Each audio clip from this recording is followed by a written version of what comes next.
The first dump truck arrived at 6:47 a.m. on a Tuesday morning in February, its backup beeper shattering the crystalline silence of the snow-covered landscape. I was standing at my kitchen window, coffee mug halfway to my lips, when I watched 20 tons of plowed snow cascade onto my front lawn like a frozen avalanche. What the hell? I muttered, setting down my mug so hard that coffee sloshed onto the counter. By the time I had thrown on my boots and coat, a second truck was already backing up to my property line. The driver, a middle-aged man with a cigarette dangling from his lips, seemed completely unbothered by my presence as I stormed toward him. "Hey, what do you think you're doing?" I shouted over the hydraulic whine of the rising truck bed. He barely glanced at me. "Got orders to dump here, buddy. Take it up with the HOA." "I'm not part of the HOA," I yelled. But another mountain of snow was already thundering down, burying the remnants of my carefully maintained flower beds beneath several feet of icy debris mixed with road salt, sand, and God knows what else. My property sat on the edge of the Willow Creek Estates development, emphasis on edge. When I bought this land 5 years ago, it was specifically because it fell just outside the HOA's jurisdiction. I'd watched the development go up, with its identical beige houses and its army of rules about mailbox colors and Christmas decoration schedules, and I'd thank my lucky stars every single day that I wasn't part of that nightmare.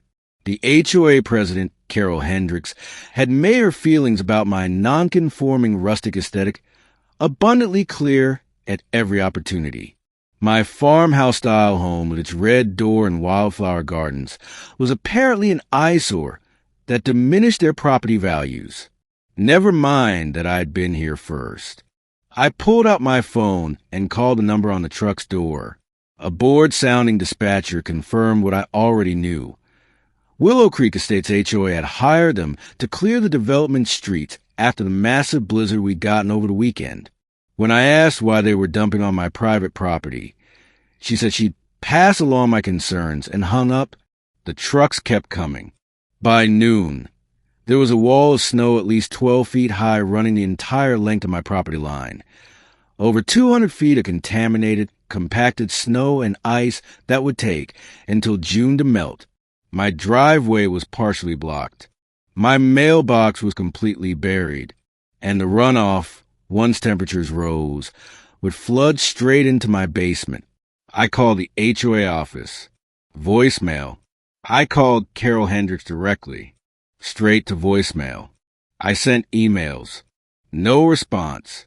By the time the sun set that evening, I was standing in my yard, staring at the great wall of snow and feeling my blood pressure rise with each passing moment. That's when I noticed something interesting. The truck drivers, in their haste to find a path of least resistance, hadn't just dumped on my property line. They created a massive barrier that completely sealed off the only entrance to Cedar Lane, the street where Carol Hendricks and 5 other HOA board members lived.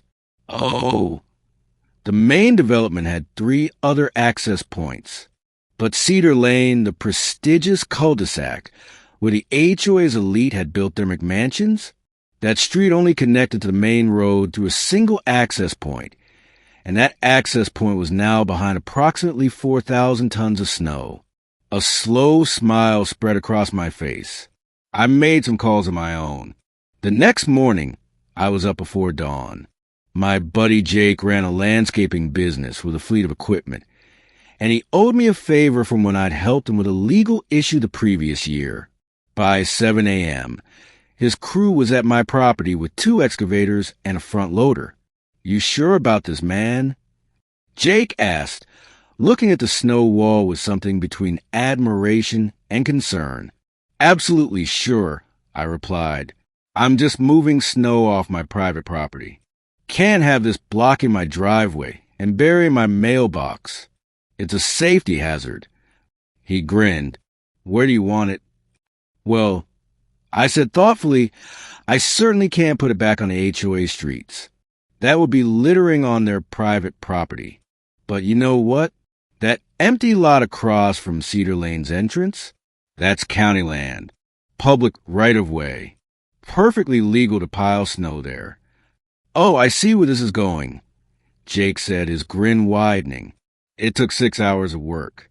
The excavator scooped up massive buckets of snow and ice, pivoted, and dumped them across the road, directly in front of the Cedar Lane entrance. We didn't block the main road. That would have been illegal. We just created a new wall on public property that happened to make accessing Cedar Lane impossible without a snowmobile or a helicopter. We were just finishing up when Carol's silver Lexus came roaring down the main road.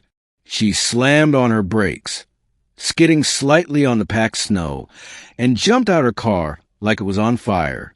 "What are you doing?" she shrieked, her face turning a remarkable shade of purple that clashed with her designer wool coat. "Clearing my property," I called back cheerfully. "Morning, Carol." "You can't. You're blocking the street." "I'm not blocking anything.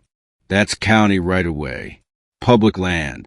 I'm allowed to pile snow there, just like your HOA was allowed to pile it on the county easement when you cleared your streets.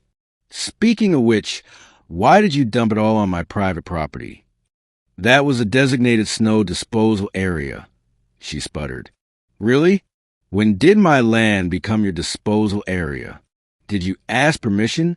Did you offer compensation? Or did you just assume that because I'm not part of your little kingdom, my property rights don't matter?" By now, other cars were pulling up. I recognized several HOA board members, all trapped on the wrong side of the snow wall from their houses. One of them, a guy named Brad who'd once threatened to sue me because my chickens were too loud, was actually standing on top of his Mercedes, trying to see over the snow pile. "This is illegal," Carol screamed. "I'm calling the police." "Please do," I said. "I'd love to report the illegal dumping that happened on my property yesterday. I have photos, video, and the truck company's records showing they were hired by your HOA." Her mouth opened and closed like a fish gasping for air.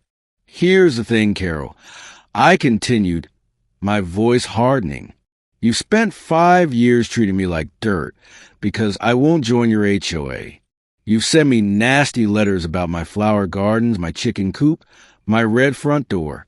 You've tried to intimidate me, exclude me from neighborhood events, and spread rumors that I'm bringing down your property values.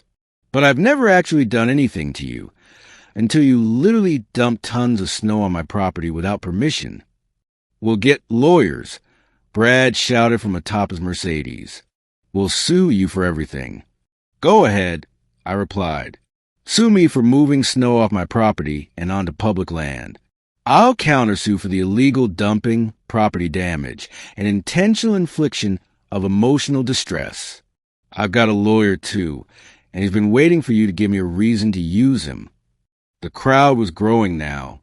Residents from other parts of the development were pulling up, phones out, recording the scene. Some were laughing. I'd heard through the grapevine that not everyone in Willow Creek Estates was happy with the HOA's reign of terror.